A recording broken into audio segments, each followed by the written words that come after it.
नमस्कार मंडळी, कशा आहात सगळेजण. तर आज ऑफिस सुटल्यावरती मी कुठेतरी निघालो आहे. आता कुठे निघालो आहे हे सांगण्यापेक्षा तुम्हाला डायरेक्ट घेऊनच जातो. चला. तर तुम्हा सगळ्यांनाच माहिती आहे की सध्या चैत्र महिन्यातला नवरात्रोत्सव सुरू आहे. त्यामुळे मी आलो आहे ठाण्यातल्या या नवरात्रोत्सवाच्या देवीच्या दर्शनाला. आता या उत्सवाचं आणि माझं कनेक्शन म्हणायचं झालं तर 2 वर्षापूर्वी मला या नवरात्राबद्दल कळालं.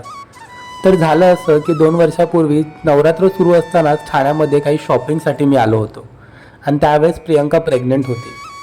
त्यामुळे मी देवीला सहजच म्हणालो की मला तुझ्यासारखी रूपवान आणि गुणवान मुलगी होऊ दे. आणि नेमकं नवरात्रोत्सव संपल्यावरती 15 दिवसाने चारवीचा जन्म झाला. मग आहे की नाही चारवी आपल्या देवीचा प्रसाद. त्यामुळे मग मी दरवर्षी म्हणजे अगदी मागच्या वर्षीपासून गेल्या वर्षी तर आम्ही चारवीला घेऊन दर्शनासाठी आलो होतो.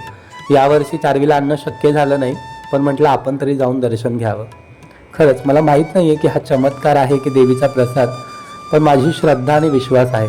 याबद्दल तुम्हाला काय वाटतं, तुमचा विश्वास आहे का यावरती, हे मला कमेंट करून नक्की सांगा.